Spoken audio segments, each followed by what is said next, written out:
सांगत होता. वेटर, आचारी, स्वीपर, मॅनेजर सारे काही रोबोच दाखवत होता. वादविवाद स्पर्धेत चक्क संगणकाने भाग घेतला आणि रोबो निवेदकानं आपल्या समोर बातम्या मांडल्या. रोबोटिक डॉक्टरनं एका ट्यूमरचा अचूक वेध घेतला. आणि तुम्हाला फोनवर बोलायचा कंटाळा आलाय का हो? तर आता गुगल असिस्टंट आपल्यासाठी तेही करणार. तुळशीसमोर दिवा लावताना यापुढे कदाचित आई नावाचं यंत्रही असणार. हळूच मिठी मारता येणार नाही बरं का तिला, कारण तिच्याभोवती AI नावाचं एक कुंपण असणार. हे सर्व चित्र पाहिल्यावर माझ्या मनात एक प्रश्न उद्भवतो की कृत्रिम बुद्धिमत्तेचं हे कल्पक विश्व खरंच का हो भविष्यात माणसाचं जगणं सुसहाय्य करणार?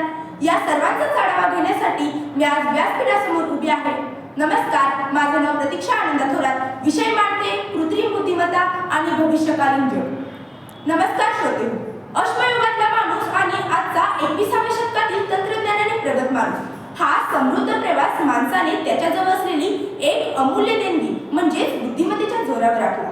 मग ते कोणतंही किचकट काम सोडून नसो किंवा कोणतंही सोपं काम करत नसो, माणूस आजवर त्याची बुद्धीच वापरत आला.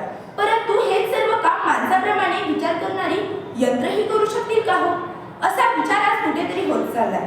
आणि याच विचारधारेतून एक विचार प्रणाली निर्माण होतीये जिचं नाव आहे कृत्रिम बुद्धिमत्ता अर्थात आर्टिफिशियल इंटेलिजन्स. आपल्या स्मार्टफोनमध्ये एक रिमाइंडर सेट करण्यापासून ते थेट अंतराळात चंद्रयान पोहोचवण्यापर्यंत आज या तंत्रज्ञानाची असंख्य उदाहरणं आपल्या समोर आहेत. मग ते ॲपलचं पर्सनल असिस्टंट सिरी असो किंवा स्मार्टफोनमधील एलेक्सा, परदेशातील एका वृद्धाश्रमातील त्या वृद्धांचं एकटेपण घालवणारा तो रोबोट असो किंवा हॉस्पिटलमध्ये ऑपरेशन थिएटरमध्ये शस्त्रकर्म करणारा तो रोबोट, या तंत्रज्ञानाच्या असंख्य अंगांनी आज फार 21व्या शतकाची कायाच पालट केलेली आहे. मित्रहो, एलन मस्क या जगप्रसिद्ध तंत्रज्ञाच्या आयुष्यातील 25 ऑक्टोबर 2017ची संध्याकाळ वैशिष्ट्यपूर्ण ठरली. कारण आज तो जिची मुलाखत घेणार होता ती कोणी व्यक्ती नसून कृत्रिम बुद्धिमत्तेचं चालतं बोलतं रूप असलेली सोफिया नावाची रोबोट होती. या मुलाखतीदरम्यान मस्कने कृत्रिम बुद्धिमत्तेमुळे निर्माण होणाऱ्या भवितव्याविषयी चिंता व्यक्त केली असता त्याच्या उत्तरादाखल सोफिया म्हणाली, काळजी करू नका, तुम्ही जर माझ्याशी चांगलं वागलात तर मीही तुमच्याशी चांगलंच वागेन. परंतु तिच्या या जर-तरच्या भाषेमुळे मानवनिर्मित कृत्रिम बुद्धिमत्ता एक दिवस माणसाचाच घात करेल की काय याची शंका निर्माण झाली. मित्रहो, जग बदललं, नवं तंत्रज्ञान हाताशी आलं, परंतु तरीही जिथं जीवन आहे तिथं मृत्यू मात्र अटळ आहे. विज्ञानाने कितीही प्रगती केली तरी विज्ञान काही गोष्टी थोपवू शकतं, परंतु त्या टाळू मात्र नाही शकत. पूर्वी जगभरातील कोणतीही माहिती हवी असल्यास ती पुस्तक वाचून शोधावी लागत असे. आता मात्र मोबाईलमध्ये केवळ व्हॉइसवर क्लिक केलं आणि बोललं तरी माहिती समोर येते. 100% बरोबरच असेल याची खात्री देता येत नसली तरी आंधळा मागतो एक डोळा आणि देव देतो 2 डोळे अशी परिस्थिती निर्माण होते आणि क्षणार्धात मिळालेल्या माहितीने माणूस सुखावतो. 2 बदाम खाऊन बुद्धी तल्लख झाल्याचा त्याला आभास होतो.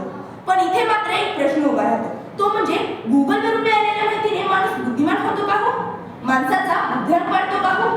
नाही लागणे का होईना, पण उत्तर नकारार्थीच येते. आता म्हणे गुगलपेक्षाही कर्तृत्ववान ChatGPT आहे. कोणताही प्रश्न विचारा, क्षणार्धात उत्तर समोर. वा, क्या बात है. गुगल असो किंवा ChatGPT या दोन्हीच्या प्रभावामुळे आज वाचन संस्कृती लोप पावत चाललेली आहे. कृत्रिम बुद्धिमत्ता ही भविष्यात नव्या पिढीला आंधळीच नव्हे तर पांगळी सुद्धा बनवणार आहे. ही नवी पिढी वाचनापासून वंचित होऊन आपण बुद्धिमान असल्याचा डंका गावभर वाजवत असते. कृत्रिम ज्ञान असो किंवा वस्तू ती क्षणिक आनंद देऊ शकते, परंतु दीर्घकाळ समाधान हवं असेल तर ज्ञान कृत्रिम नकोच, शाश्वत पाहिजे. एवढं म्हणून मी माझी 4 शब्द संपवते. जय हिंद, जय महाराष्ट्र, जय कर्मवीर.